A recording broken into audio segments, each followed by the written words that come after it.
और आज हम जिस महामानव, मानव नहीं कह रहा हूं मैं, महामानव उसको बुलाया था जो मानवों के मानव हो। महामानव साधारण सी बात नहीं है। ऐसे महामानव डॉक्टर भीमराव अंबेडकर जी का जयंती है। हम तमाम बच्चों शिक्षकों को शुभकामना देते हैं कि हम आज उनकी जयंती मनाकर, ये हमारा सौभाग्य है कि हम उस कालखंड में पैदा नहीं लिए थे, लेकिन उनकी लिखी हुई बात को या उनके अंदर संघर्ष, सहनशक्ति, जज्बा, अपमान का घूंट पीकर आगे बढ़कर ज्ञान का दीप जलाकर दुनिया को रोशनी करने वाले विश्व रत्न डॉक्टर बाबा साहब को हम कोटि कोटि प्रणाम करते हैं कि आप न होते ताकि न बोलने की आज़ादी होती, न मुस्कुराने की आज़ादी होती। उस समय जरा सोचिए, जिस समय उनका जन्म हुआ था, आज ही का दिन 14 अप्रैल, भारत की भूमि धन्य है। ऐसे ऐसे महापुरुषों को जन्म लेने का सौभाग्य प्राप्त होता है। निश्चित तौर पर ये बात हम बेबाकी से कह सकते हैं कि बाबा साहेब 14 अप्रैल 1891 को जब पैदा लिए होंगे, निश्चित आकाश में गर्जना हुई होगी। कोई व्यक्ति देश में गरजेगा और कहा जाता ना, देख वीरवान का होत चिकने पार। जब बच्चे में कुछ होना होता है तो सामना करता है, अंधेरों का सामना करता है, सवालों का सामना करता है, और जब वो सामना करता है और जब जीत जाता है, दुनिया में उसको मान सम्मान बढ़ जाता है। जो सामना ही नहीं किया वो सम्मान पाने का हकदार भी दुनिया में नहीं है। बाबा साहब के बारे में कुछ भी कहा जाए तो सूर्य को दिया दिखाने के समान है। जरा उस समय सोचिए आप, उस समय 8 पास करना, 9 पास करना, 10th पास करना बहुत बड़ा बात होता था। और ग्रेजुएशन की तो बात छोड़िए, लेकिन उस समय जब देश गुलाम हो, अंग्रेज भारत माता को शिकंजे में जकड़ लिया हो, आप चल नहीं पाते हो, पहनने की आजादी नहीं हो, बोलने की आजादी नहीं हो, एक समय चुनौतियां कितनी होगी जरा सोचिए आप। एक समय चुनौतियां, उस समय इतनी चुनौतियां थी कि अंग्रेजों से अपने देश को मुक्त कराना और गरीब, दलित, शोषित, वंचितों को आवाज बनकर हक अधिकार को देना, ये बहुत बड़ी बात थी उनके लिए। दोनों चुनौतियों का सामना उसने लगातार कर रहे थे और खड़ा होकर कर रहे थे और सामना होकर करने का काम कर रहे थे। उनका नाम बाबा साहब भीमराव अम्बेडकर है। इस बात को हमको आपको समझना और जानना पड़ेगा। और उस समय, उस परिस्थिति में जरा सोचिए आप, उस परिस्थिति में बाबा साहब ने 9 भाषा और 30 डिग्रियां ली। ऐसा कोई यूनिवर्सिटी नहीं होगा जहां तक मैं समझता हूं। आप जितना अमेरिका में बात कर लीजिए, कोलंबिया यूनिवर्सिटी बात, जितना आप बात कर लीजिए, हमें लगा कि आज सब पूरा देश आज उन पर रिसर्च कर रहा है। वो जिस यूनिवर्सिटी में पढ़ाई किए, जहां से डिग्री लिए, आज पूरा यूनिवर्सिटी उन पर रिसर्च कर रहा है और हर एक यूनिवर्सिटी में उनका जयंती मन रहा है, चाहे भारत हो या भारत से बाहर हो। इसलिए भारत रत्न नहीं, उनको विश्व रत्न कहने में कोई अतिशयोक्ति हम लोग के लिए नहीं होगा। ये बात हम लोग को समझना पड़ेगा।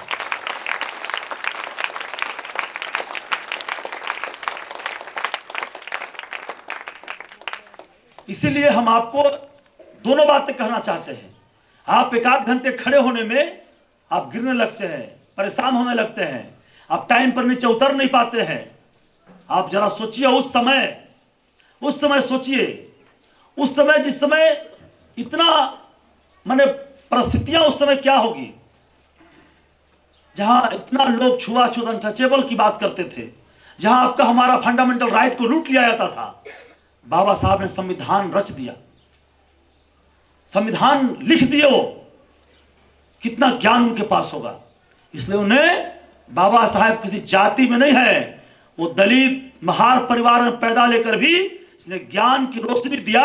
वैसे महामानव को हम सलाम और प्रणाम करते हैं कि आपने जात नहीं, आपने जमात को रोशनी दी और सर उठाकर चलने और बोलने की हक दिया। ये बड़ी बात हमारे लिए, बाबा साहब हम सबों के लिए जान लीजिए। उसमें महिलाओं के लिए कितना उत्पीड़न था, जरा सोचिए। घर से निकलना कितना मुश्किल होता होगा,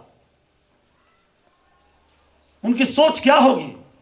इसलिए आज पूरा विश्व जन्म उत्सव नहीं मना रहा है, सिर्फ महाउत्सव मना रहा है, महाउत्सव मना रहा है। मैं कल शाम में इसी हॉस्टल में था और वहां से मैं देखा, वहां पूरा लोग खुशी से झूम उठ रहे हैं, कैंडल लेकर लोग चल रहे हैं, और तमाम लोग, हजारों स्टूडेंट ग्रेजुएशन के हों, आईएससी के हों, तैयारी कर रहे हों, वो सारे बच्चे रोड पर निकलकर जय जयकार कर रहे हैं। जय जयकार करने का अधिकार भी बाबा ने ही दिया था, इसलिए जय जयकार करना हमारा आपका अधिकार है, कर्तव्य बनता हमारा आपका है। लेकिन मैं तमाम शिक्षकों से कहना चाहूंगा कि सिर्फ जयंती मना लेना, जयंती मना लेना, पुष्प चढ़ा लेना, माला अर्पण कर देना, ये बड़ी बात नहीं है।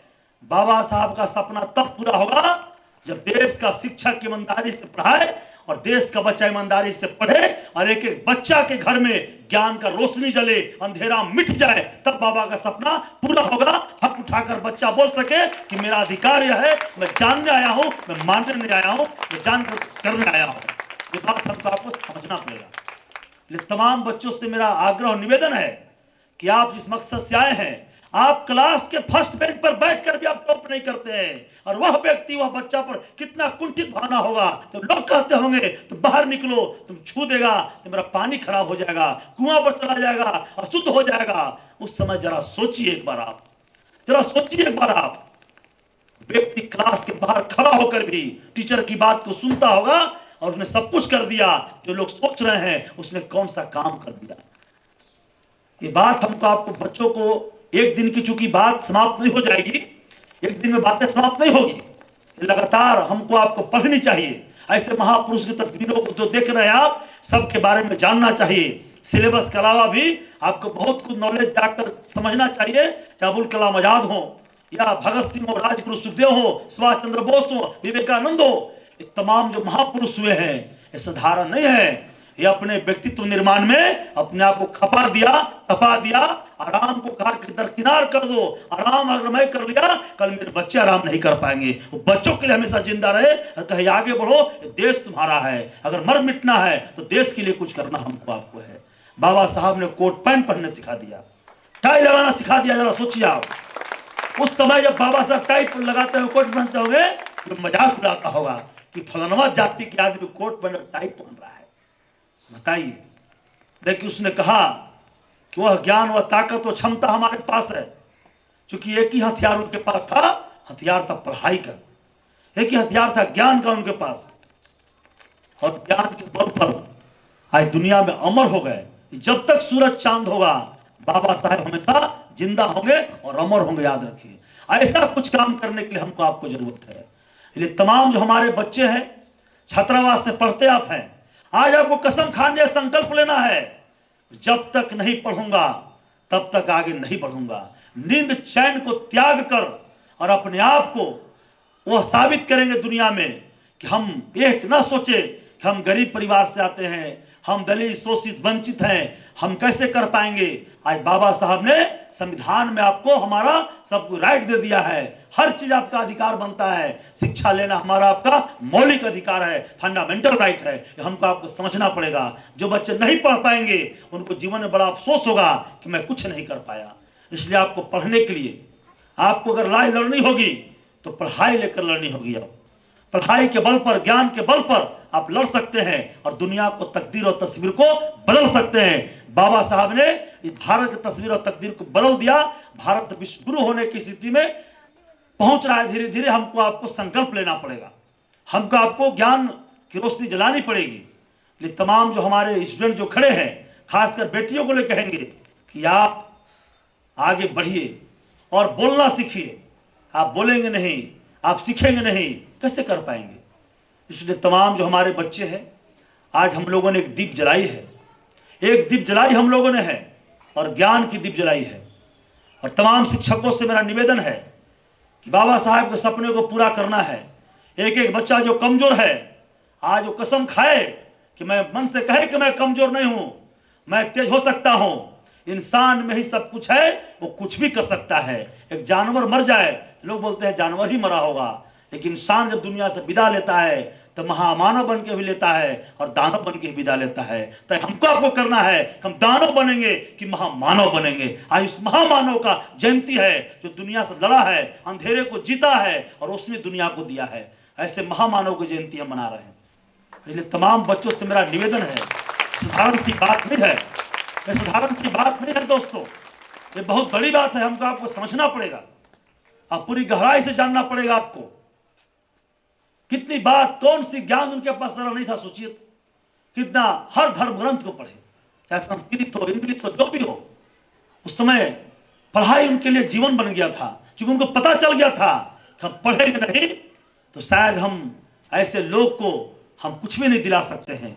और पढ़ाई के दम पर उसने सब कुछ दिलाया हमको, आपको। इसलिए तमाम बच्चों से मेरा निवेदन है, शिक्षकों से मेरी प्रार्थना होगी, हम आज एक कसम हमको उठानी है कि हमें ऐसा कुछ करके दिखाना है बच्चों के सहयोग से। क्योंकि टीचर हो तो आप पढ़ते हैं, टीचर न हो तो आप कितना पढ़ते हैं, या मैं नहीं देखता हूं या वो देखता है जो हमें दिखाई नहीं पड़ता है, वो देखता है जो हमें दिखाई नहीं पड़ता है। आप उसके समक्ष होकर पढ़ते आप हैं। इसलिए तमाम बच्चों से मेरा निवेदन है कि आप बहुत जोश के साथ, उमंगता के साथ, ऊर्जा के साथ, क्योंकि बाबा कहे कि संघर्ष करो, संघर्ष करो। जीवन हमारा आपका संघर्ष है। बिना संघर्ष के बिना व्यक्ति आगे नहीं बढ़ सकता है। और जो जितना घर्षण पैदा करेगा इतना चमक उससे पैदा होगा। संघर्ष करो, शिक्षित बनो, आगे बढ़ो, संगठित हो, एक साथ मिलकर लड़ाई करो। तुम्हारा अधिकार कोई छीन नहीं सकता है। अधिकार एक एक मनुष्य का है। क्योंकि लोगों ने कहा भगवान ने इंसान बनाया था, इंसान धरती पर लड़ना शुरू कर दिया तो कैसे लड़ाई करता हुआ है, कैसे एक हम हो सकते हैं। इसलिए तमाम बच्चों से मेरा आग्रह है, निवेदन है कि इसको भाषण ना समझेंगे आप। ये भाषण नहीं दे रहा हूं मैं कहने और जगाने आपको आया हूं कि आप शेर हैं, आप दहाड़ सकते हैं। आप सियार मत बनिए, आप शेर हैं, आप दहाड़ सकते हैं। आप में क्षमता है, आप में जज्बा है। क्योंकि मैं कहा हूं हमेशा कि आप अगर पानी से नहाएंगे तो लिबास बदलेंगे सिर्फ आप, और पसीने से नहाएंगे तो इतिहास बदलेंगे आप। बाबा साहब ने पसीने से नहाकर इतिहास को बदल दिया, इतिहास को बदल दिया बाबा साहब ने। तो कभी सोचा ही नहीं होगा क्या होगा, लेकिन सब कुछ कर दिया उसने। हमको आपको उनके पद चिन्हों पर चलना ही, जयंती मनाना होगा। हम नहीं चल पाएंगे, जयंती मनाना सिर्फ प्रत्येक वर्ष के भांति इस वर्ष भी हम लोगों ने मनाया है और कल से भूल जाएंगे। कब से बच्चे भूल जाते हैं कब आना है, कैसे हुआ। बच्चे 4 बार खड़े थे बाहर में, उसको लगा कि बाहर खड़े हैं, मैंने क्या बुलाया उनको कि बुलाओ उनको, जरा उनको भी शर्म आनी चाहिए, लाज आनी चाहिए कि मैं खड़ा क्यों। आज जो बच्चे डिसिप्लिन में रहते हैं, क्योंकि बाबा साहब के पास ताकत थी, कोई भी सवाल उनसे करता था तो हाजिर जवाबी दिया करते थे। कोई सवाल पूछता था और वो पूछा करते थे कि सवाल मेरा भी है। हर तरह का सवाल उसने किया। बहुत बड़ी बात यह है, एक दिन की बात नहीं है बच्चों, ये लगातार हमको आपको 2-4 मिनट डिस्कशन करना चाहिए विषय पर। जितने महापुरुष के बारे में जानना चाहिए ताकि आपको आराम मिला है। आपको नल है, कल है, सारा व्यवस्था है। अभी कोई नहीं कहता आपको है कि मत टच करो, तब तुमको हम स्नान नहीं करने देंगे। कहता है कि तुम भी नहाओ और मैं भी नहाऊंगा। अगर यही लोग कह रहे हैं इसका मतलब अधिकार हमको मिला हुआ है, अधिकार मिला हुआ है। हम टाइम पर तैयार नहीं हो पाते हैं, गलती किसकी है। टाइम का ख्याल रखिए, आप तैयार होइए अच्छे से, एकदम लगन के साथ आप पूरी पढ़ाई को आप प्राथमिकता दीजिए। और पढ़ाई करेंगे आप, बहुत आनंद आपको आएगा। आज बहुत आपको आनंद आता है, जिसको पढ़ाई में मन लगा वो उसको आनंद आता है, दुनिया का सब कुछ भूल जाता हुआ है। इसलिए आप पढ़ाई के साथ जितना संघर्ष कर सकते हैं, जितना संघर्ष कर सकते हैं आप करिए। क्योंकि जितना आप पढ़ेंगे, मुझको विश्वास है, उतना हिम्मत आपके अंदर बढ़ेगा, उतना सवाल पैदा होगा। जितना जो पढ़ा है उसके अंदर सवाल पैदा हुआ है, और सवाल जब पैदा होता है तो जानने के लिए गुरु की तलाश करता है, और जो गुरु के पास जाता है तो सवाल का जवाब मिलता है, उसके अंदर तसल्ली जो मिलता है, जो खुशी मिलता है, लगता है मैंने आज को नया काम करके दिखाया हूँ, नए काम करके आपको दिखाना है। सबको मेरा प्रणाम। जय हिंद, जय भारत, जय भीम। बाबा साहब के चरणों में कोटि कोटि मेरा प्रणाम।